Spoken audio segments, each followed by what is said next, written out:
Kita mulai. Assalamualaikum warahmatullahi wabarakatuh. Selamat sore, calon sarjana ilmu komputer Universitas Siber Asia. Apa kabar semuanya? Minggu pertama kuliah ya. Salam sehat Pak. Aman? Lancar perkuliahannya?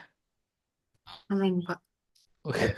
Nah, Aman, Bang. yang Aman, aman, aman. lancar-lancar ini berarti Lancar, lancar. pada saat pensamakunya nyimaknya dengan baik nih. Jadinya aman dan lancar-lancar aja ya. Gimana kesannya perkuliahan pertama untuk yang teman-teman semester satu nih?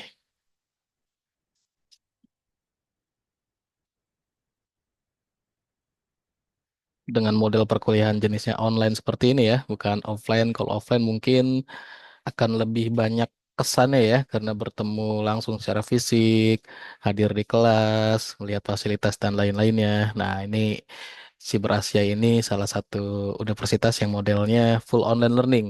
Nah, masih ada yang bingung ya. Oke, santai nanti. eh Lama-kelamaan juga nanti akan terbiasa ya. Oke, sebelumnya, sorry, belum kenalan ya. Perkenalkan, nama saya Riyad Sahara. Saya di sini nanti menjadi dosen pengampu untuk rekan-rekan semua, khususnya di mata kuliah algoritma dan pemrograman. Kita akan ketemu kurang lebih satu semester ke depan ya, atau sebanyak ya, sebanyak 16 kali pertemuan ke depan.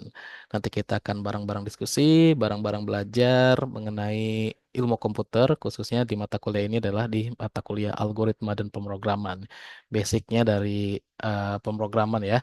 Jadi teman-teman benar-benar di algoritma pemrograman ini menguatkan logik sama algoritmanya, yang dimana itu nanti akan dipergunakan di seluruh bidang programming atau developing, yang nanti pasti akan berasa lah kegunaan atau manfaatnya ya.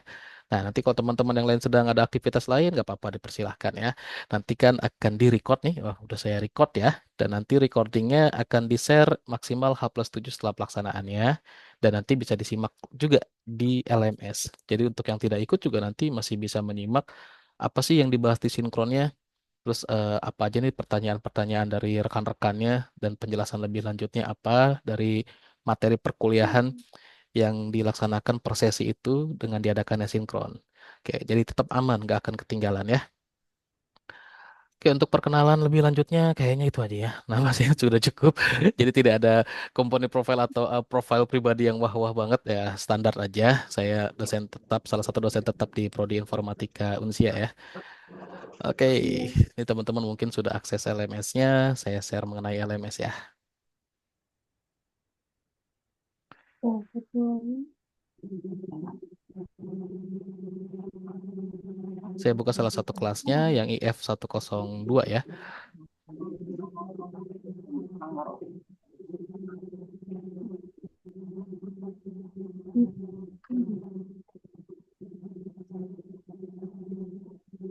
Oke, yang off cam nggak apa-apa kok. Nanti saya juga sering off cam kalau misalkan sedang share screen itu pasti saya off cam untuk memperlancar streaming kita ya atau video conference ya. Oke, saya share screen dulu. Sudah.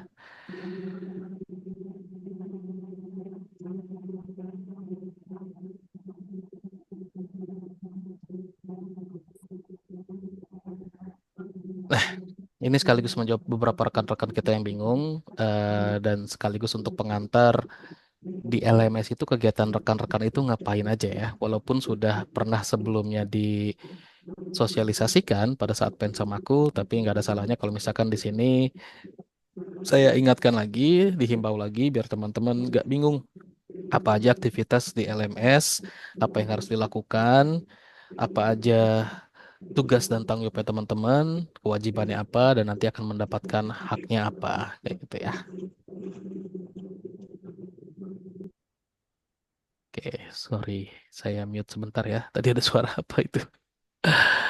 Oke, nah ini udah akses LMS ya kan ya semuanya ya. Jadi kalau teman-teman akses LMS begitu masuk ke dalam salah satu kelasnya, contohnya misalkan kelas untuk mata kuliah algoritma dan pemrograman akan tampil pertama halaman diskusi seperti ini.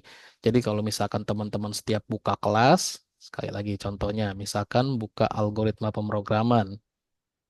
Nah, itu langsung ke halaman tampilan seperti ini nih, defaultnya. Dia langsung ke menu diskusi. Di mana di menu diskusi ini teman-teman akan melihat semua learning material atau activity dari learning design process yang di-share oleh dosen pengajarnya yang teman-teman harus jalani atau ikuti atau akses ya. Contoh kalau misalkan di sini di halaman diskusi teman-teman bisa ngelihat ada sesi sinkron yang saya share. Terus setiap learning material yang di-share itu pasti akan ada kolom komentar ya, teman-teman bisa berkomentar di situ. Lalu ada lagi forum. Nah, kalau forum ini forum khusus nih ya. Ada juga forum yang include di materinya, nanti akan saya jelaskan. Terus ada forum satu, forum 2. Nah, ada materi. Materinya di sini kalau teman-teman lihat dia di embed video, terus juga ada file materinya yang bentuknya PowerPoint, file PowerPoint yang bisa diakses, bisa di-download, bisa dipelajari ya. Terus, nah ini rencana pembelajaran semester. Ini yang menjadi acuan dalam proses belajar mengajar ya. Ini wajib nih diakses nih biar tahu selama satu semester ini belajar apa dan gimana aturan mainnya. Lalu contoh ada kuis. Nah, ada kuis ini. Contoh di sini ada 5 pertanyaan bentuknya true false. Sudah banyak yang mengerjakan. Nilainya juga banyak yang 100. Ada yang mengerjakan hanya 57 detik ya. Luar biasa. Nah, ini yang nilainya kurang. Jangan kecil hati. Nanti bisa di-up di pertemuan berikutnya. Nah, ini kalau misalkan di halaman diskusi tampilan seperti ini. Lalu kalau misalkan teman-teman mau lihat detail per sesi pembelajaran, bagusnya sih kalau saya menyarankan selalu lihat detail di sesi pembelajaran ya, biar fokus di sesi keberapa. Klik aja menu sesi pembelajarannya. Nah, pada saat teman-teman klik di menu sesi pembelajarannya, nanti akan tampil ada 3 tab seperti ini di halaman utama atau halaman front page dari sesi pembelajaran. Ada RPS yang memang sudah diinputkan oleh dosen koordinator, bukan dosen pengampu ya, dosen koordinator. Jadi kalau di Unsia itu dosen itu ada banyak levelingnya. Yang pertama ada dosen koordinator, dia yang menjadi koordinator bertanggung jawab menyediakan learning material untuk beberapa mata kuliah termasuk RPS-nya. RPS ini rencana pembelajaran semester ya. Jadi semua perencanaan adanya di RPS untuk kurang lebih pelaksanaan proses belajar mengajar selama satu semester ke depan. Dengan apa capaian yang mau dicapai, tujuan instruksional umumnya, materi apa yang mau dibahas, terus aktivitinya seperti apa, tugasnya seperti apa, itu ada di RPS. Teman-teman nanti bisa lihat di sini, terus bisa download juga nih di lampiran berkasnya. Lalu ada pustaka atau referensi yang digunakan dalam penyusunan bahan ajarnya. Nah, virtual lab ini kosong karena memang agak sedikit ngebug dari LMS-nya. Jadi sudah dientrikan tapi tidak tersave ya. Nanti virtual lab akan saya share aja di sini. Nah, di sesi pembelajaran nanti teman-teman di sini bisa melihat seluruh sesi pembelajarannya. Ada yang sudah dientrikan seperti ini, jadi setiap sesi ada topiknya, ada juga yang masih kosong. Jadi dientrikannya per sesi, tergantung masing-masing dosen ya, seperti itu. Kalau saya biasanya sudah langsung saya entrikan untuk setiap sesinya, topik pembelajaran atau topik bahasan yang akan dibahas setiap sesinya itu apa. Nah, ini sama seperti RPS-nya ya, jadi mengacu ke RPS-nya. Kenapa? Karena RPS tadi adalah acuan proses belajar mengajar selama kurang lebih satu semester ke depan. Kalau teman-teman lihat di sini akan ada 16 sesi, di mana sesi 1 sampai 7 itu adalah materi pembelajaran. Sesi ke-8-nya ujian tengah semester, lalu sesi 9 sampai dengan 15 itu topik pembelajaran lagi, atau sesi pembelajaran. Di sesi ke-16-nya ada UAS. Nah, kalau mau lihat detail per sesi learning material atau bahan pembelajaran apa yang di-share ya di sini lihatnya. Contoh misal di sini teman-teman bisa lihat ada 4 materi, ada satu video conference, ada satu quiz ya, yang dimana nanti dosen juga akan melakukan presensi di sini nih kehadiran teman-teman semuanya. Kalau diklik nanti akan masuk ke dalamnya. Nah, ini bahan pembelajaran yang disediakan atau di-share untuk setiap sesinya. Contoh untuk sesi pertama di mata kuliah algoritma dan pemrograman, teman-teman di-share di sini ada RPS, ada bahan ajarnya mengenai materinya yang kita lihat di sini ada jenisnya video dan dokumen. Lalu ada kuis, lalu ada sesi sinkron, lalu ada forum 1 dan forum 2 ya. Nah, forum ini ada beberapa tipe modelnya dosennya. Ada yang contohnya seperti saya itu buat forum sesi sendiri seperti ini ya.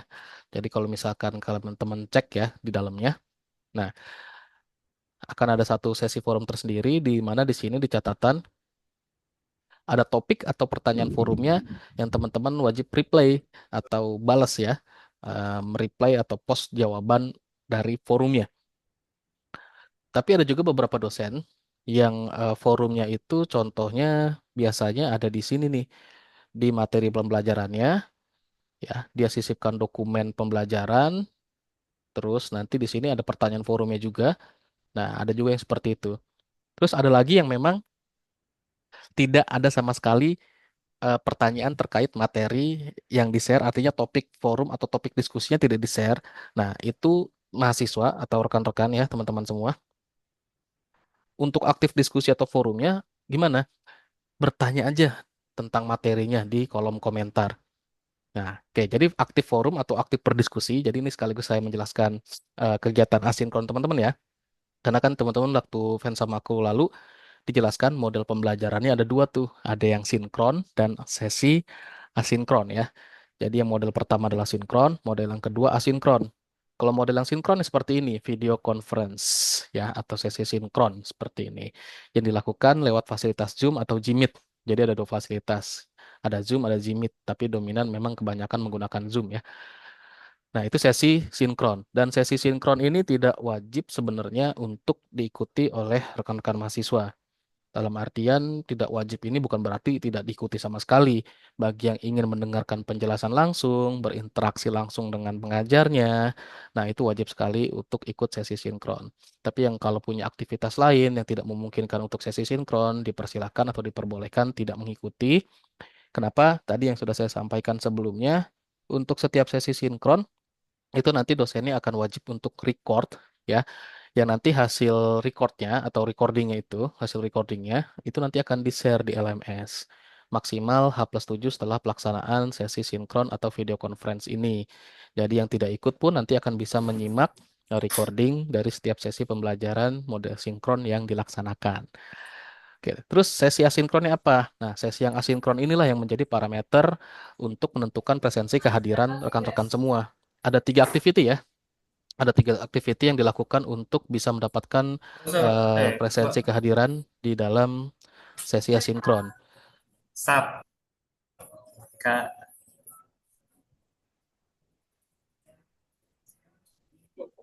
Oke, lanjut ya. Nah, tiga activity itu dalam sesi asinkron itu teman-teman akses, view, atau download modul. Yang kedua, mengerjakan kuis. Yang ketiga, aktif berdiskusi atau aktif di forum diskusi. Nah, yang tadi pertama view dan download modul itu yang mana? Nah, teman-teman bisa nih, ini kan ada beberapa modul atau bahan ajar yang di-share, misalkan RPS, terus ada materi ajar, itu dilihat, diakses, dan download aja kalau memang diperlukan untuk di-download. Tapi kalau tidak ya tidak masalah, yang penting sudah di-view. Lalu ada kuis, ya kuis ini wajib dikerjakan ya. Kayak misalkan di sini yang mengerjakan kuis baru 10. Kalau saya lihat sampai 6 ya. Nah, ini banyak yang belum mengerjakan nih kuisnya. Ya, di sini baru berapa nih? Kalau misalkan saya tampilkan semuanya, oh datanya masih tidak ditemukan. Back dulu. Ya, halaman pertama baru 10, halaman keduanya belum, baru 11 orang ya yang mengerjakan kuis. Nah, kuis ini wajib dikerjakan sama teman-teman semua. Jadi sekali lagi di sesi asinkron, selain view atau download modul, kuis wajib dikerjakan. Lalu diskusi, keaktifan diskusi atau forumnya lewat apa aja? Kalau tadi ada forum khusus seperti ini, ada pertanyaan atau topik forum yang di-share oleh dosennya, teman-teman wajib reply, ya. Dan untuk aktif berdiskusi atau aktif di forum itu bukan hanya menjawab pertanyaan yang eh, dari pertanyaan forum yang dibuat atau dilempar oleh pengajar atau dosennya, tapi teman-teman juga bisa menjawab pertanyaan lainnya dari rekan-rekannya. Misalkan ada pertanyaan lanjutan lagi, tapi teman-teman bisa membantu jawabnya. Itu juga dianggap sebuah keaktifan berdiskusi atau di forum. Nah, kalau tidak ada sesi khusus seperti ini, cek aja di bagian bahan ajar yang di-share. Apakah di situ ada topik pertanyaan dari forumnya atau pertanyaan forumnya? Kalau ada ya reply di situ. Tapi kalau misalkan tidak ada, hanya share modulnya dan keterangan modulnya, tidak ada forumnya, teman-teman bisa inisiatif untuk bertanya dan itu akan dijadikan keaktifan berdiskusi atau forum. Keaktifan berdiskusi atau forum bukan hanya soal bertanya ya, tapi tadi menanggapi pertanyaan temannya itu juga bisa. Terus misalkan share materi lain atau share link sumber lain itu sangat diperbolehkan. Bukannya nggak boleh Pak untuk share-share materi dari sumber lain, boleh banget karena era pembelajaran kita saat ini di abad 21, di mana model pembelajaran Merdeka Belajar itu berfokus pada eh, pelajar atau ke studentnya ya. Jadi kita pakai model belajarnya adalah student center learning. Nah, di dalam student center learning, fokus pembelajarannya titik beratnya adalah yang aktor dominannya itu adalah pelajarnya, bukan pengajarnya. Dan penempatan posisi pengajar atau dosen atau guru di era pembelajaran saat ini itu bukan seperti di era-era sebelumnya, yang di mana pengajar itu misalkan dalam penjelasan sebuah materi benar-benar menjelaskan dari 0 sampai 100 atau dari A sampai Z. Sudah tidak seperti itu ya. Di era pembelajaran seperti saat ini, teman-teman kalau misalkan penasaran modelnya seperti apa, bisa searching atau explore era pembelajaran di abad 21 atau di kurikulum Merdeka Belajar seperti apa model belajarnya, terutama student center learning. Jadi pengajar atau guru atau dosen itu lebih ke arah fasilitator atau mentor. Sebenarnya udah nggak boleh lagi kalau misalkan ngajarin dari A sampai Z atau benar-benar dari nol banget gitu ya. Nah, peserta ajar atau pelajar itu diharapkan lebih aktif dengan mengimplementasikan skema belajar, discovery learning atau explore learning. Maksudnya seperti apa? Misalkan pada saat di-share bahan pembelajaran seperti ini. Contoh di sesi satu yang membahas perkenalan. Terus kita buka bahan ajarnya. Oh, ini harus di-download ya. Kalau PowerPoint tidak bisa terlihat nih.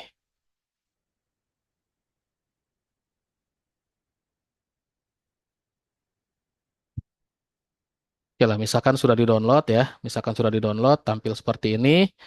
Yang teman-teman bisa lihat membahas apa pelajarannya atau pembahasan yang di-share untuk menjadi pembelajaran di sesi yang pertama ini.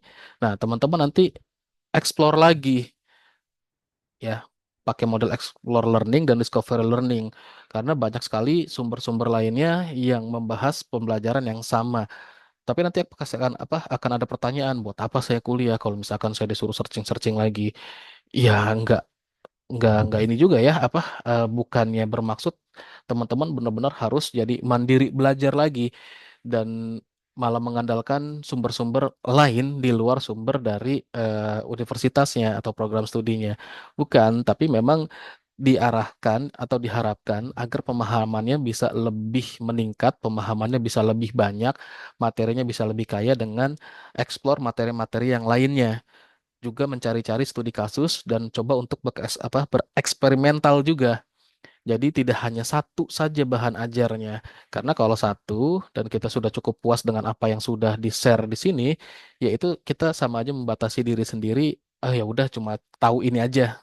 Padahal dalam satu pembahasan itu akan banyak lagi cabangnya, luas lagi pembahasan materinya yang tidak mungkin dalam satu sesi perkuliahan itu akan dibahas semuanya. Nah, contoh seperti itu. Nah, terus untuk aktivitasnya lalu seperti apa akan rekodnya? Nah, kalau dari segi pengajarnya, itu biasanya nanti kita akan melihat aktivitas teman-teman semua pada menu laporan ini. Dan ini hanya bisa diakses oleh dosen pengajar ya, kalau pelajar tidak bisa akses. Di sini akan terlihat semua aktivitas yang sudah dilakukan oleh rekan-rekan mahasiswa. Contoh ini untuk kelas yang IF 102 ya. Ada nama-nama berikut, terus ada di sesi satu ini bahan pembelajaran atau bahan ajar yang sudah di-share dari RPS, materi, kuis, sinkron, forum. Ini semuanya ada ya. Nah, yang sesi berikutnya itu kan belum ada karena belum ada bahan pembelajaran yang di-share. Bisa kelihatan jelas di sini siapa saja yang sudah akses ya dengan caranya melihat, terus berkomentar atau download, terus kalau ada video sudah berapa persen progres dilihatnya, terus kalau kuis dia akses berapa kali, terus mendapatkan nilai berapa, di sesi sinkron juga bisa kelihatan melihat berapa kali, replay berapa kali, nah itu akan kelihatan semuanya di situ ya. Nah, dan yang dilihat untuk atau dijadikan presensi kehadiran itu seperti apa? Jadi kalau semua aktiviti sinkronnya ya, semua aktiviti asinkron, sorry, bukan sinkronnya, itu sudah dijalankan, maka teman-teman nanti akan mendapatkan presensi kehadiran. Tapi kalau misalkan tidak, ya berarti aktivitas asinkronnya tidak dikerjakan, di mana itu kan menjadi kewajibannya rekan-rekan semuanya. Nah, presensi kehadirannya otomatis tidak didapatkan. Nah, dosennya itu manual ngerekap seperti ini, jadi butuh waktu. Jadi kalau ada pertanyaan, kok presensi saya masih kosong? Kapan presensi saya ada? Ditunggu saja. Biasanya dosen akan merekap setelah minggu pembelajarannya selesai, ya. Jadi di minggu berikutnya baru nanti akan ada presensi kehadirannya. Kalau di awal-awal, ya belum ya, karena kan aktivitasnya juga belum selesai. Pada saat pensamaku yang lalu juga teman-teman sudah diinformasikan bahwa minggu perkuliahannya itu adalah hari Rabu sampai dengan Minggu jam 23.59. Dan biasanya seluruh dosen itu akan merekap presensi kehadiran itu di hari Senin sampai dengan Selasa sebelum perkuliahannya lanjut lagi di Rabu berikutnya. Nah, itu jadi kalau teman-teman mau cek presensi kehadiran di minggu sebelumnya, ceknya di hari Selasa atau hari Rabu, itu baru ada. Nah, kok repot banget ya manual? Ya, sebenarnya dulu ada otomatisasinya, tapi karena kita kan lebih apa ya, lebih mengarah ke fleksibilitas pembelajaran, di mana di full online learning atau di distance learning ini kita nggak bisa terlalu saklek, jadi otomatisasi sistemnya kita nonaktifkan untuk rekap presensi kehadiran dosennya harus butuh effort yang lebih melihat seperti ini presensi satu persatu. Sebenarnya ada yang lebih gampangnya kalau misalkan dosennya melihat student engagement score-nya. Nah, di sini terlihat keaktifan teman-teman setiap sesinya. Bisa lihat nanti di sini interaksinya ya yang nanti akan jadi engagement score-nya ya. Interaksi berapa persen, feedbacknya juga berapa persen, sama dengan presensinya juga kelihatan berapa persennya. Itu bisa terlihat semua di situ. Nah, terus masalah penilaiannya seperti apa? Oke, masalah penilaian.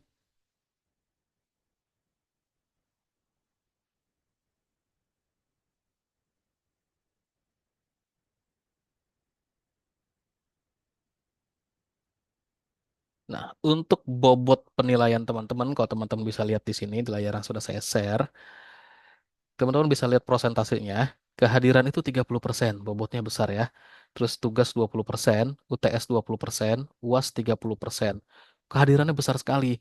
Iya, karena memang untuk model perkuliahan yang jenisnya full online learning seperti ini, kita mengharapkan teman-teman bukan hanya ada namanya, terus tiba-tiba nongol di UTS dan UAS saja. Tidak seperti itu, tapi diharapkan juga tetap mengikuti proses pembelajaran sehingga persentase kehadirannya 30%. Dan ada minimum untuk persentase kehadiran yang sudah di-share di Pensamaku. Teman-teman nanti tinggal simak lagi Pensamakunya ya. Jadi kalau misalkan eh tugasnya 100, UTS 100, UAS 100, tapi persentase kehadirannya minim kurang dari nilai standar, itu nilai perkuliahannya akan jadi otomatis E atau tidak lulus.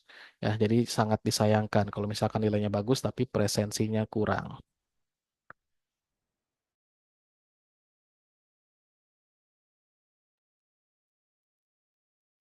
Oke, ada yang mau ditanyakan sampai di sini? Kita baru penjelasan aturan mainnya aja ya.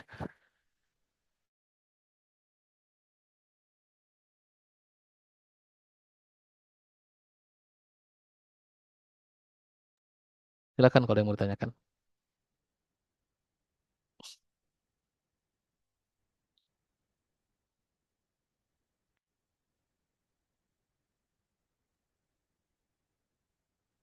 Tadi yang masih bingung dengan proses perkuliahan siapa nih? Di chat Mas Agus Kurnia katanya masih bingung Pak. Sudah jelas, sudah clear, Mas Agus? Oh, Resen silakan. Halo, selamat sore Pak Riyad. Sore. Ya, saya Agus. Saat ini saya berada di, daerah Cilandak KKO, jadi dekat mungkin dekat kampus. Oh, dekat banget lah. Saya lagi di kantor. Oke, Jadi, eh, gini Pak, saya ada mau bertanya. Ini mungkin terkait dengan proses pembelajaran. ya. Jadi, ini pertama kali buat saya untuk berada di eh, model atau cara pembelajaran yang online seperti ini. Mm-mm. Yang saya tanyakan apakah misalnya kalau kuis kalau dan saya juga nggak tahu ini kalau apa terkait dengan informatika apakah ada semacam kayak eh, apa ya praktek atau kayak Ya, mengerjakan bersama gitu yang bisa menambah eh, pengertian terhadap teori gitu loh Pak. Oke. Karena kalau kayak saya seperti yang orang bekerja, biasanya kita lebih ke eksekusi dulu baru mengerti apa yang kita sedang hadapi. Seperti itu Pak. Ya, Apakah eh, apakah ada seperti itu atau bagaimana? Itu pertanyaan saya itu aja Pak. Terima oke. kasih. Nah, terima kasih pertanyaannya luar biasa. Baru mau dijelaskan setelah ini sih. Nah, memang di beberapa mata kuliah di informatika, khususnya kalau misalkan mata kuliah programming, kita ada namanya simulasi bersama. Ya, ada namanya simulasi bersama. Kayak misalkan setelah ini nanti akan saya contohkan simulasi untuk atau praktikum ya dari mata kuliah yang memang jenisnya praktikum. Untuk pembelajaran online learning seperti ini bukan berarti teman-teman atau rekan-rekan semuanya di mata kuliah tertentu yang memang butuh kayak eksperimental atau praktikumnya tidak ada prakteknya. Tetap akan ada di setiap mata kuliah khususnya untuk misalkan sesi sinkron seperti ini. Jadi nanti juga teman-teman bisa sharing and caring juga, bisa sesi tanya jawab juga dengan teman-teman yang lain atau rekan rekan pengajarnya juga untuk setiap praktikum. Contoh misal seperti ini, nanti kita akan praktek untuk gimana eksekusi contoh kan kalau di modul ada contoh seperti ini ya. Lah ini ada prakteknya gimana? Apakah nanti akan di-share atau ditutor prakteknya? Pasti akan ada.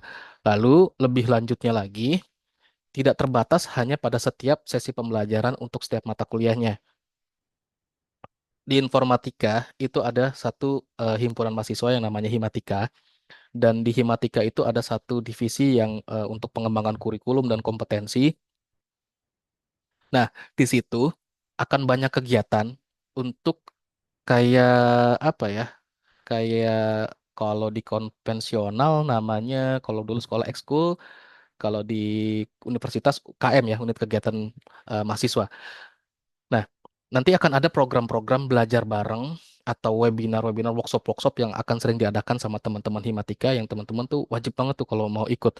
Karena Unsia walaupun kampus baru itu prestasinya luar biasa. Contohnya untuk beberapa kasus di perlombaan yang mengenai ICT ya, mau itu data security, terus mau security engineer atau network security dan segala macam data scientist itu sudah banyak banget yang ikut dan itu hasil dari proses kegiatan rekan-rekan mahasiswa semuanya tuh. Contohnya seperti itu.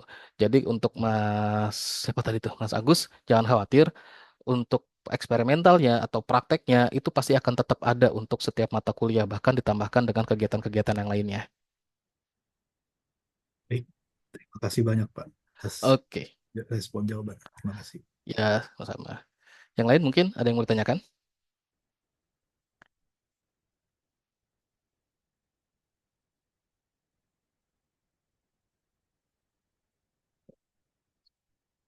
Silakan kalau yang mau tanyakan.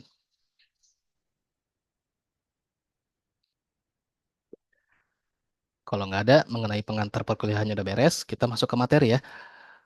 Materinya, oh sebelum masuk materi kita harusnya lihat dulu pembahasannya yang di RPS ya.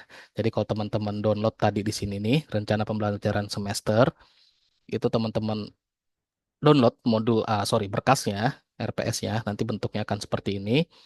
Yang di sini teman-teman nanti akan bisa melihat rencana pembelajaran semester untuk mata kuliah algoritma dan pemrograman. Ya, di sini kebetulan koordinatornya adalah Bucian ya. Saya anggota dari penyusun RPS-nya. Nah, untuk setiap mata kuliah di RPS itu nanti akan dijelaskan capaian pembelajaran lulusan dari aspek sikap, pengetahuan, keterampilan umum, dan keterampilan khusus yang teman-teman di sini bisa lihat atau bisa simak ya. Apa nih kompetensi yang bisa didapatkan setelah menjalani proses perkuliahan untuk mata kuliah ini gitu ya. Nah, lalu setelahnya ada yang namanya CPMK. CPMK itu capaian pembelajaran mata kuliahnya. Ini bisa jadi kompetensi-kompetensi spesifik untuk setiap sesi yang dipelajari atau dibahas, menghasilkan atau mengharapkan apa capaian dari proses pembelajarannya. Misalkan di pertemuan yang pertama bisa tahu sejarahnya dari C++, terus lembar kerja, masuk bahasa pemrograman C++ seperti apa, terus nanti di pertemuan kedua tipe data dan variabel, terus menggunakannya di program seperti apa, dan seterusnya sampai dengan pertemuan selesai.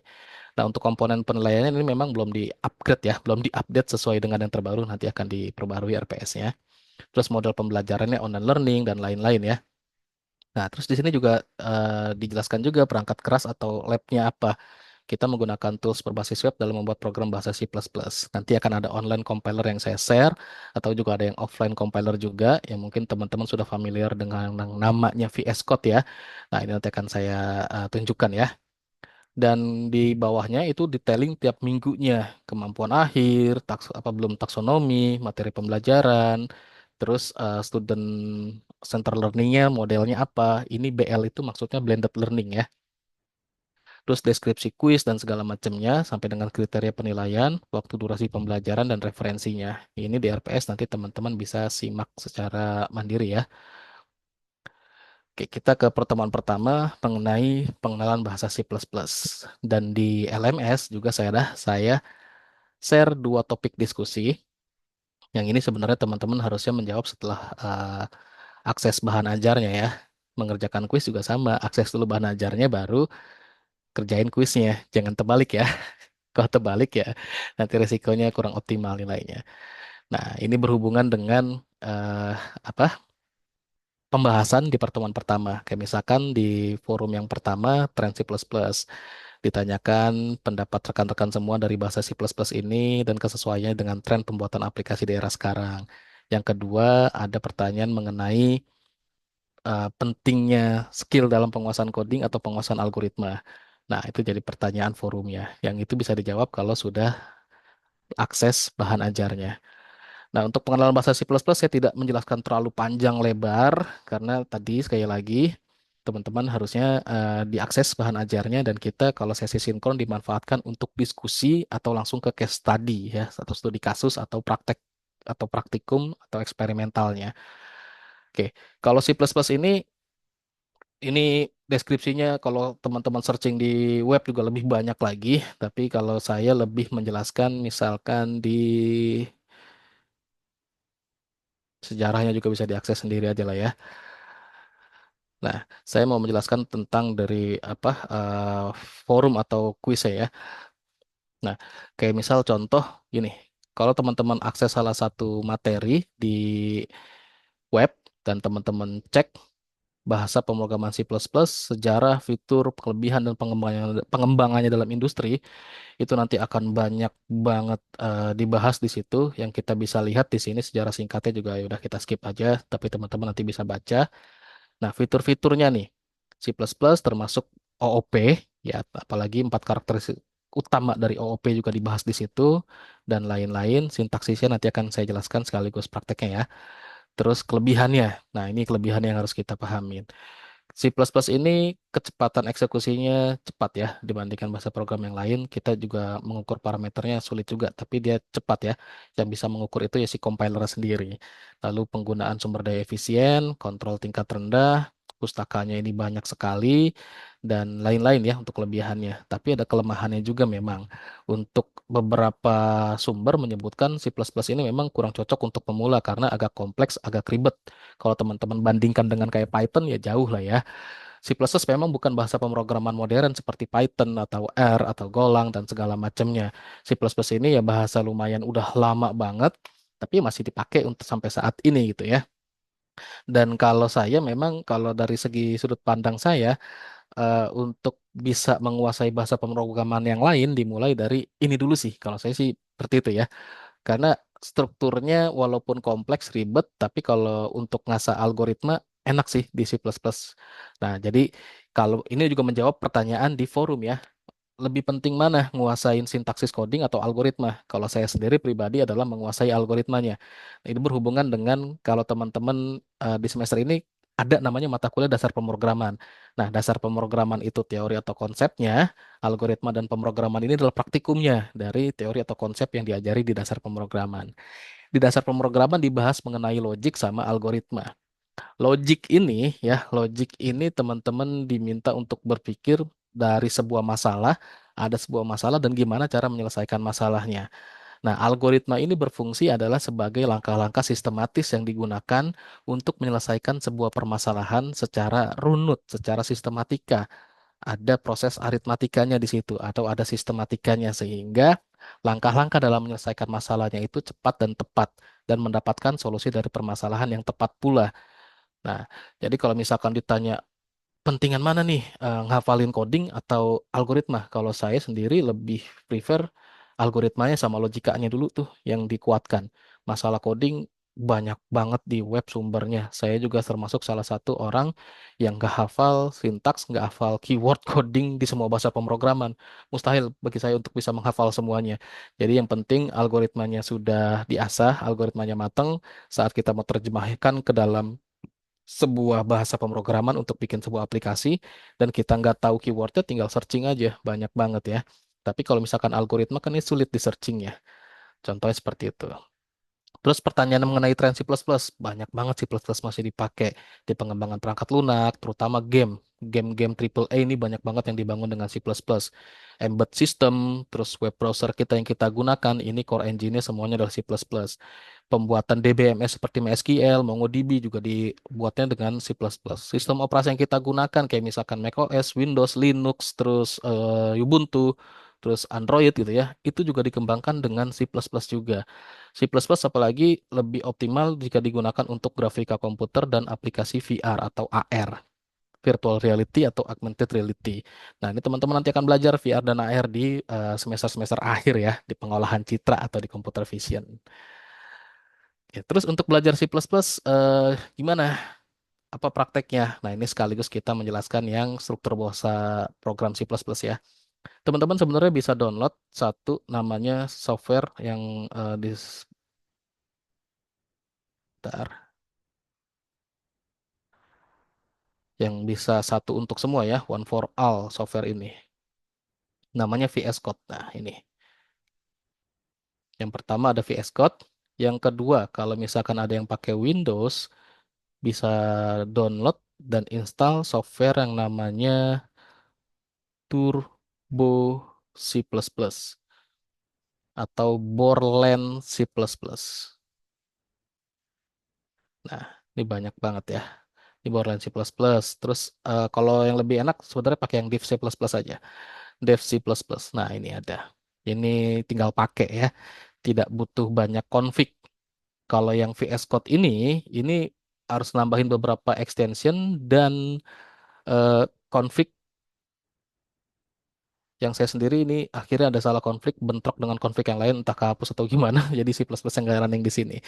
Kemarin habis ngutak-atik sedikit untuk bahasa pemrograman lain, malah ketiban C++ ya. Nanti akan saya tunjukkan lah ya. Terus kalau misalkan nggak mau pakai install-install gimana Pak? Nah, teman-teman bisa akses atau searching C++ online compiler yang di mana ini bukan hanya isinya online compiler aja, termasuk ada materi lain tambahan mengenai C++. Kayak misalkan di Programmist, terus di Wetri School. Nah, saya saranin Wetri School ya. Karena di Wetri School ini, nah ini Programmist ya. Nah, ini compilernya nih. Kalau kita klik run, nah nanti akan seperti ini keluarnya ya. Terus kalau nanti akan saya jelaskan strukturnya setelah ini. Lalu kalau misalkan di Wetri School, dia bukan hanya ada compiler online, tapi juga teman-teman, nah ini hasil runningnya, teman-teman juga bisa melihat di sini materi-materi tambahannya atau tutorial yang segini banyaknya yang harus wajib banget dimanfaatkan. Jangan cuma diakses-akses gini aja atau cuma nyobain compilernya tapi tidak dicoba. Nah, ini banyak banget dari home, intro, kalau misalkan contoh variabel, nah ada declare variabel yang teman-teman nanti bisa coba juga di compiler online-nya gitu ya.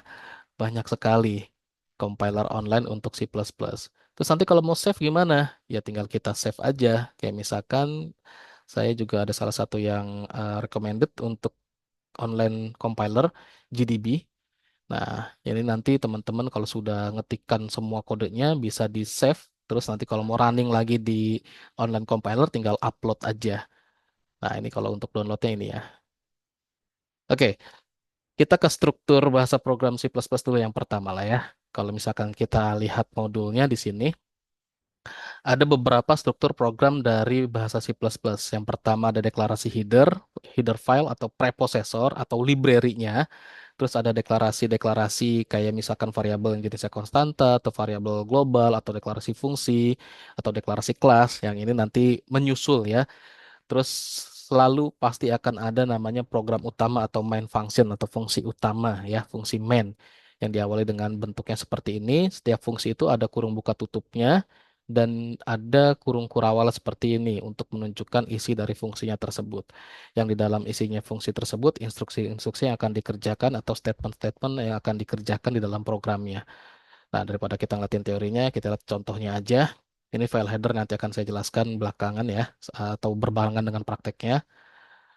Terus komentar, tanda semikolon, perintah si in, si out gitu ya. Itu untuk memasukkan data, tampilkan data. Kita akan coba nanti setelah ini. Nah, ini kita lihat langsung contoh programnya aja. Nah, ini ada contoh program pertama dari C++ yang nanti akan kita praktekkan. Kita lihat di sini ada preprocessor IOStream, ya, di mana ini adalah library untuk input-output streamer, input-output standar dari C++-nya. Lalu ada using namespace std.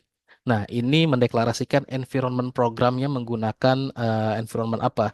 Nah, di sini contohnya menggunakan environment std. Nanti akan saya jelaskan std itu apa.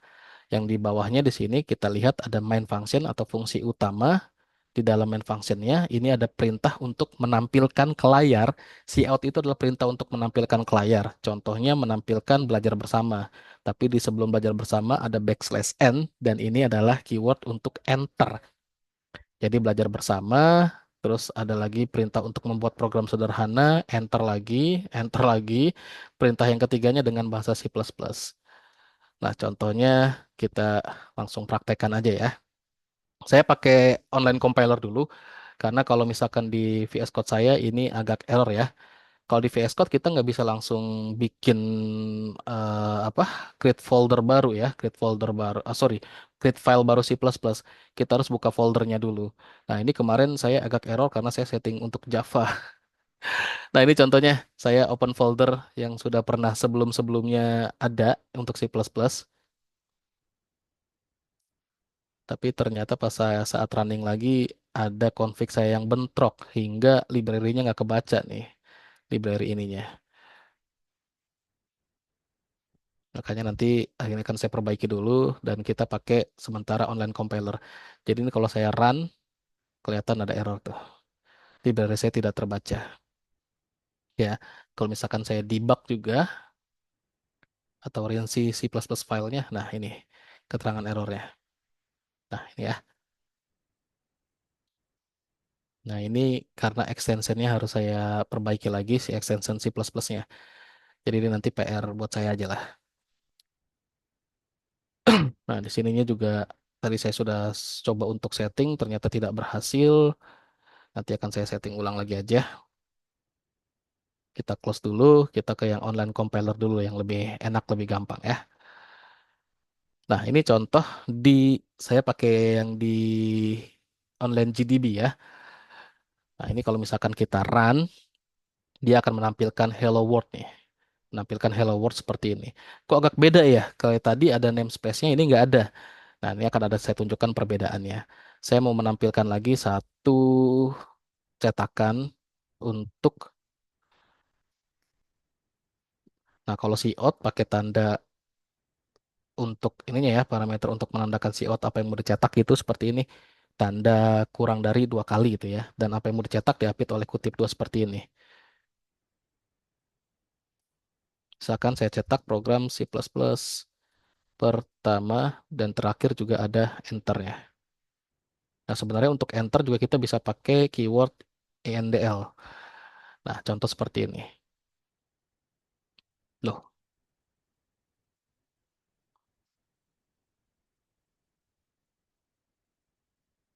oke. Nah, ini nih repotnya harus pakai stdc out lagi ya. Nah, jadi kalau misalkan seperti ini dia tidak terbaca, harusnya kita buatnya kayak gini lagi. Std cout endl.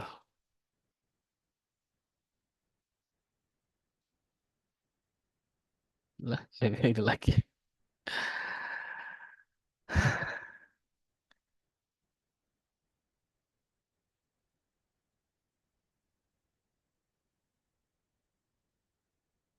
Oke lah, ini saya hapus dulu aja. Nanti akan ditunjukkan kalau misalkan kita pakai namespace ya. Nah, ini tidak terdetek, sorry, terbalik. Oke, nah ini contoh program yang pertama. Nah, saya ada program lagi yang keduanya. Kalau misalkan ini saya buat yang di sini aja deh. biar kelihatan ya. Nah ini juga sama nih ya. Ini pakai stdc out juga. Nah sekarang saya nggak mau ngetikan ini terus nih, repot kalau kita nggak pakai ini using namespace std. Nah kalau kita sudah pakai ini satu kali, std-nya ini sudah tidak harus digunakan lagi dan dia bisa running. Nah contoh seperti ini. Kalaupun nanti tadi saya mau tambahkan kayak gini, dan di bawahnya saya mau tampilkan cetakan lagi.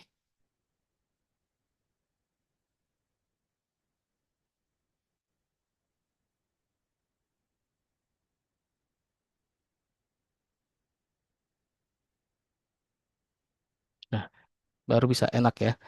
Bandingkan dengan yang ini. Setiap kita mau cetak, kita harus ketikkan STD-nya ini, environment STD-nya. Kalau misalkan kita menggunakan ini udah kita deklarasi, si namespace STD-nya, kita tidak perlu lagi menambahkan STD-STD seperti itu. Contohnya seperti ini ya. Nah, untuk setiap baris program, kita lihat di sini nih, kok ada ini ya? Ini tuh komentar ya. Jadi kalau misalkan ada keyword yang diberikan backslash 2 seperti ini, artinya komentar tidak akan di-running sama compiler atau tidak akan dibaca sama compiler. Tapi kalau tidak ada, begitu di-run, ya error nanti itu. Ya, ini tidak terdetek sebagai keyword program ya. Nah, tapi kalau misalkan diberikan seperti ini akan dianggap komentar, tidak akan dibaca sama compiler, jadi tetap running. Nah, contoh misalkan yang di dalam, ini saya berikan komentar. Ya nanti ini tidak akan di-running nih sama si C++-nya. Yang keluar hanya yang di bawah ini, yang program pertama C++. Nah, ini contohnya. Terus kalau misalkan kita mau bikin komentar banyak baris, tinggal bikin seperti aja. Slash, bintang, terus bintang, slash. Nah, itu komentar untuk multiple baris. Kalau di run, dia tidak akan terbaca ini semuanya. Yang terbaca hanya yang program pertama C++. Dan kita lihat di sini ada simbol semikolon atau titik koma, itu namanya atau istilahnya adalah delimiter. Delimiter itu menandakan atau menunjukkan akhir dari sebuah baris program. Nah, ini akhir dari sebuah baris program. Kalau misalkan seperti ini contohnya.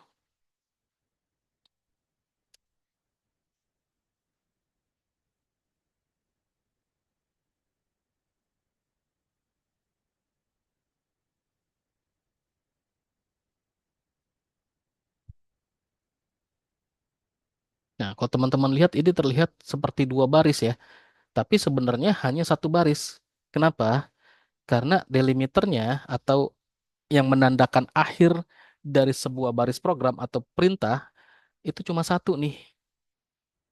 Nah, ini walaupun ada dua baris atau banyak baris nanti, nah tetap dianggap satu fungsi atau satu baris perintah aja. Terus untuk yang di online compiler yang lain ya sama. Kalau misalkan teman-teman ke sini, contoh di home. Nah, kita coba yang ini. Kalau yang di sini sudah langsung ada ininya ya, environment std-nya. Teman-teman lihat di sini langsung ada tampilannya. Oke, ada yang mau ditanyakan sampai di sini?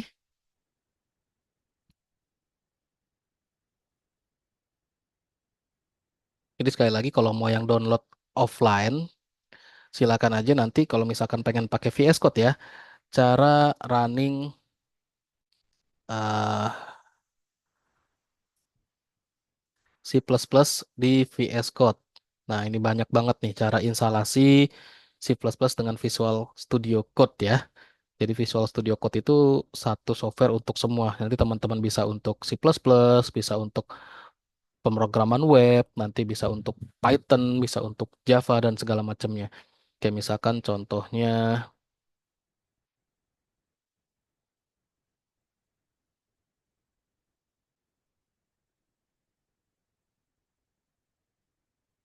yang mau running Java gitu. Kayak contoh di sini saya ada untuk Python sama Java ya. Nah, ini contoh yang Python ya. Mudah-mudahan nggak masih konfigannya masih aman nih, bisa jalan. Oke, ini kayaknya aman ya. Wah, tidak running juga. Oke. Kemarin karena saya otak-atik, contoh saya buka yang Java dulu ya.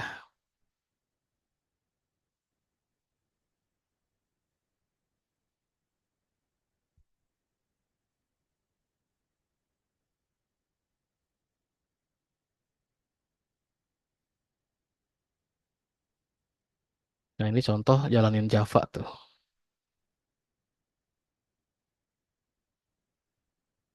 Nah, ini aman nggak masalah ya.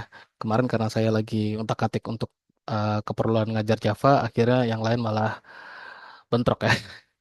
Terus kalau misalkan mau download offline lagi yang, ya ini resikonya kalau download yang lain-lain, eh memang banyak installer atau banyak aplikasi ya, kayak yang saya bilang tadi. Yang paling aman, yang paling gampang lagi download Dev C++, terus di official websitenya nanti downloadnya yang installer lengkap ya. Nah ini boleh. Terus kalau ada pertanyaan, spek laptop yang bisa ngakomodir download apps untuk simulasi-simulasi sama perkuliahan minimal seperti apa? Oke, Mas Agus. Kalau saya nyaraninnya RAM 8 GB, harddisknya SSD itu udah paling minimum banget ya. Prosesornya yang agak sedikit baru lah ya. Kalaupun Intel Celeron, Celeron, tapi keluaran terbaru kayak misalkan baru-baru keluar di tahun 2020 ke atas itu sebenarnya saya nggak terlalu masalah ya atau nggak terlalu bermasalah juga gitu ya. Untuk beberapa kita bilangnya IDE ya. IDE itu satu software integrated development environment yang pasti akan banyak kita download untuk eh apa menjalankan beberapa bahasa program gitu. Nah, IDE-nya banyak tuh kayak tadi misalkan ini Dev C++ buat nanti untuk Java teman-teman pakai NetBeans, terus nanti akan download lagi atau install lagi yang untuk pengolahan basis data, misalkan pakai MySQL Workbench atau SQL Server dan lain-lain. Terus nanti download lagi misalkan untuk mobile programming, download Android Studio. Wah, itu banyak banget yang itu sekarang ini software-software berat ya, lumayan ya. Walaupun banyak yang bilang udah pakai VS Code aja, one for all. Iya bisa, tapi memang agak ribet kalau misalkan pakai VS Code gini dan kalau misalkan kita sosialisasikan atau instruksikannya eh, buat ini ya. Ya kita tahu ada beberapa yang mungkin udah pro, udah biasa pakai VS Code, tapi untuk teman-teman lain yang mulai dari nol kan kasihan ya, agak ribet. Terus spek laptopnya tadi sekali lagi kalau pengen enak, nyaman, RAM-nya 12 sampai 16, tetap SSD bukan hard disk biasa. Kalau pakai hard disk biasa, iya teman-teman tahu sendiri lah ya. Hard disk biasa itu berapa kecepatannya speednya ya. Buat kayak loading OS kita aja itu lama, apalagi nanti untuk running aplikasi. Terus Mas Geraldo, compile menggunakan VS Code harus selalu diatur environment-nya menggunakan bahasa apa ya Pak? Maksudnya apa ya? Environment-nya menggunakan bahasa apa? Sebenarnya nggak harus diatur-atur kayak gini. Yang penting nggak tabrakan. Saya kesalahannya mungkin ada yang saya delete foldernya atau saya pada saat lagi bersih-bersihin file di directory saya atau di my komputer saya ada yang ke-delete jadinya begitu. Kemarin-kemarin sih normal-normal aja. Nah, kalau misalkan teman-teman mau pakai VS Code terus extension VS Code untuk bahasa pemrograman itu banyak macamnya ya. Kayak misalkan lagi pengen pakai C++, extensionnya tinggal cari aja di sini. Terus cari C++. Nah, yang kayak gini-gini nih, ini wajib diinstal nih, apalagi yang paket extension pack ini ya, diinstal aja. Terus satu lagi sebenarnya kalau nggak mau repot, pakai yang namanya kode runner. Nah, ini dia. Ini banyak nih. Bisa run C, C++, Java, JavaScript, PHP, Python, dan lain-lain ya, bisa. Ini contohnya misalkan kita lagi mau C++. Terus kalau misalkan mau Java, iya semua yang berhubungan dengan Java, kita harus install extensionnya. Nah ini, extension pack Java, debugger Java, terus mau lagi yang Python, yang berhubungan dengan Python ya harus kita install juga. Nah ini C++ saya udah, apa, VS Code saya udah terlalu banyak, saya otak-atik jadinya sering begini nih. Nah ini ya. Ya hati-hati kalau lagi pada saat install-install gini atau lagi ngerubah-ngerubah si JSON-nya ya. Saya sering banget ngerubahin config di sini nih di setting ini. Jadinya banyak yang bermasalah. Harusnya harusnya nggak masalah kalau misalkan kemarin ini nggak ada yang saya rubah. Terus masalahnya saya lupa juga saya ngerubah di mana. Oke, Itu aja. Jadi disesuaikan dengan kebutuhannya dan tutorialnya teman-teman nggak akan kekurangan tutorial banyak banget. Kayak tadi mau running C++ di VS Code ada. Terus mau run Java di VS Code ada juga. Mau run Python lagi di VS Code ada juga. Terus kalau misalkan nggak mau yang install-install, tadi saya sampaikan online compilernya banyak banget. Silahkan aja dipakai, digunakan. Itu ya. Ya, ada lagi yang mau ditanyakan?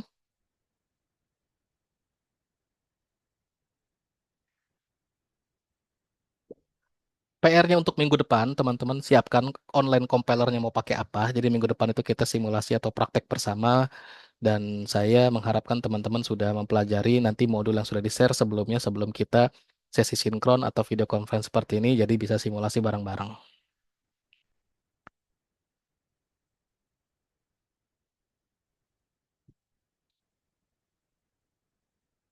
Terus mau tahu yang extension wajib nih, extension wajib VS Code untuk pemula. Ini banyak banget tuh. Ya, ini untuk web developer. Nah, ini juga kayak Mas Handika Galih nih dari Unpas nih, sering banget untuk nge-share VS Code ya. Dia memang fokus di situ.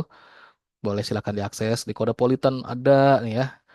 Dan banyak banget sumber-sumber lainnya yang teman-teman sekali lagi tidak akan pernah kekurangan referensi.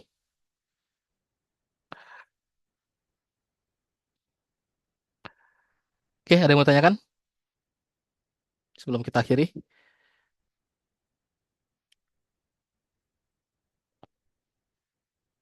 Beres? Aman ya? Pak. Yuk, silakan Mas Brian.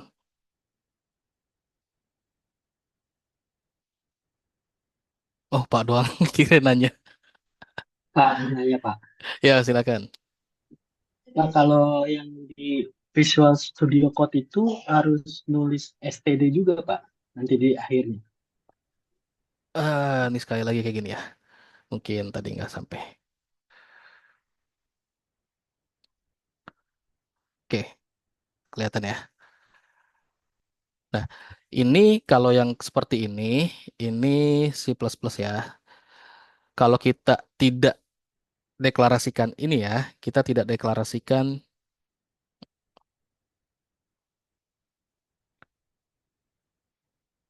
Nah, kita tidak deklarasikan ini. Ini contohnya saya bikin komentar. Terus kita membuatnya seperti ini. Ini yang di library C++ baru sekarang seperti ini modelnya contohnya. Nah, pada saat kita run, nah dia akan kelihatan tuh ada keterangan errornya. Cout ya was not declared in this scope. Nanti akan ada sugestinya seperti ini. Kenapa? Karena kita tidak mendeklarasikan environment atau lingkungan programnya dia yang menggunakan namespace std, makanya error. Jadi pada saat kita mau membuat cetakan-cetakan seperti ini, kita harus buat seperti ini. Dan itu kan capek ya, harus berkali-kali ketikin ini untuk setiap kita mau cetak atau menampilkan ke layar, termasuk nanti pada saat kita membaca data ya. Tapi kalau misalkan kita sudah menggunakan namespace std, kita nggak perlu lagi buat seperti ini. Kalau misalkan masih ada std-nya tetap aja keluar. Tapi kalau misalkan kita delete atau hapus, tidak menggunakan std lagi, aman-aman aja dan bisa aja karena sudah satu kali dideklarasikan. Jadi konsep bahasa pemrograman itu saat kita mendeklarasikan suatu fungsi atau satu variabel atau apapun kita sudah deklar di awal dan sifatnya global bisa dipakai di semua fungsi, cukup satu kali ngeketik atau ngedeklarasi bisa digunakan terus-terusan. Gitu ya. Baik Pak, terima kasih Pak. Oke. Jadi hari ini cukup kenalan dulu sama tools-toolsnya, sama bahasa C++-nya dengan Pak, izin bertanya, perkuliahannya. Pak. Minggu depan kita praktek. Ya, silakan Mas Furkon. Kan minggu depan praktek langsung. Hmm, Harus banget pakai online compiler apa enggak? Atau enggak. bisa pakai Kalau semacam sudah sublime text atau pakai VS Code?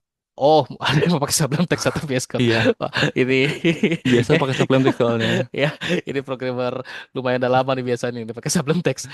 Boleh-boleh aja mau pakai Sublime Text, mau pakai VS Code, mau pakai Dev C++ atau sudah punya offline compilernya silahkan dipergunakan yang sudah punya. IDE-nya saya tidak membatasi teman-teman mau pakai IDE apa atau software apa, mau pakai online compiler juga boleh silahkan aja.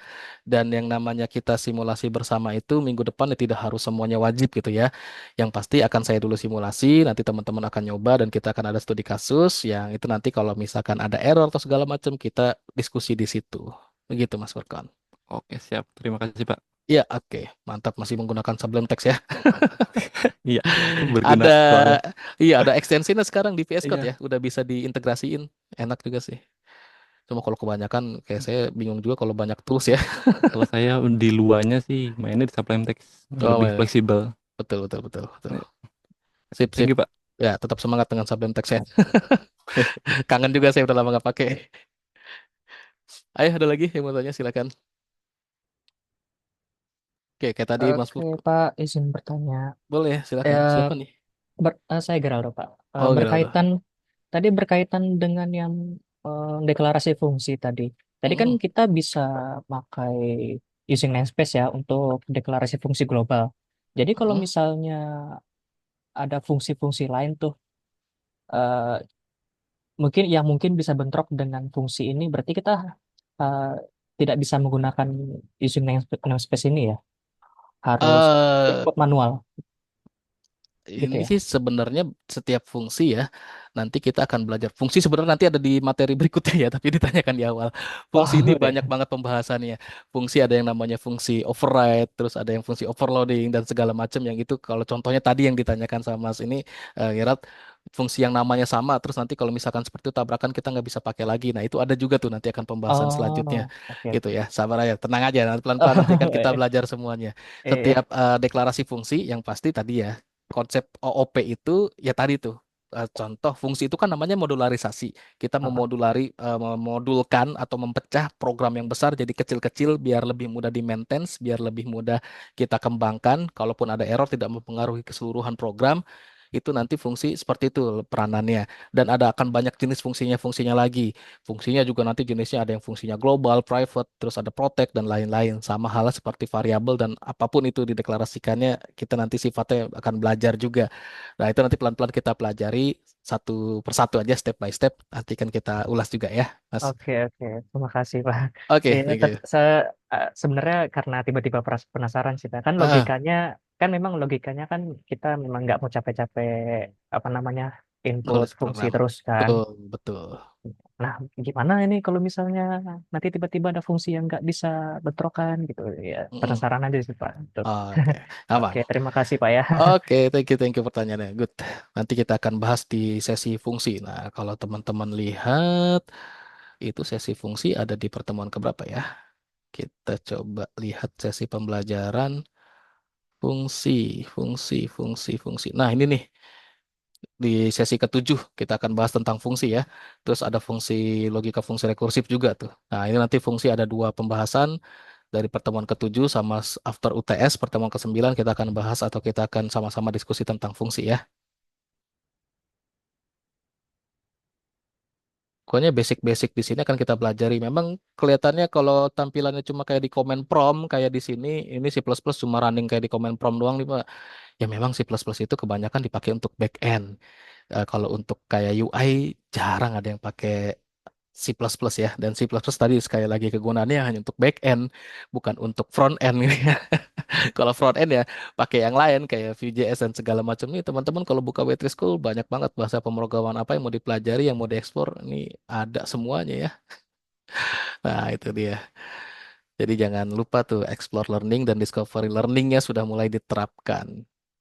Oke, ada lagi yang mau ditanyakan sebelum kita akhiri? Beres ya. Minggu depan kita ketemu lagi. Jadi minimal untuk sesi sinkron itu biasanya 4 sampai 7 kali untuk sesi sinkron ya.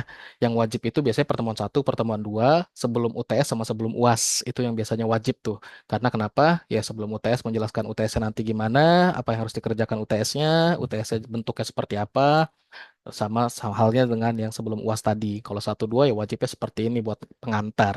Tapi biasanya juga ada beberapa dosen yang rajin sinkron ya, bisa sampai 14 kali juga itu ada. Tapi sekali lagi teman-teman kan nggak wajib untuk mengikuti sesi sinkron ya. Yang wajib itu adalah yang asinkron. Ya, beres. Ada lagi yang mau tanyakan? Oke, kalau tidak ada, kita sudahi dulu materi untuk hari ini. Mudah-mudahan materinya bermanfaat. Semangat semuanya.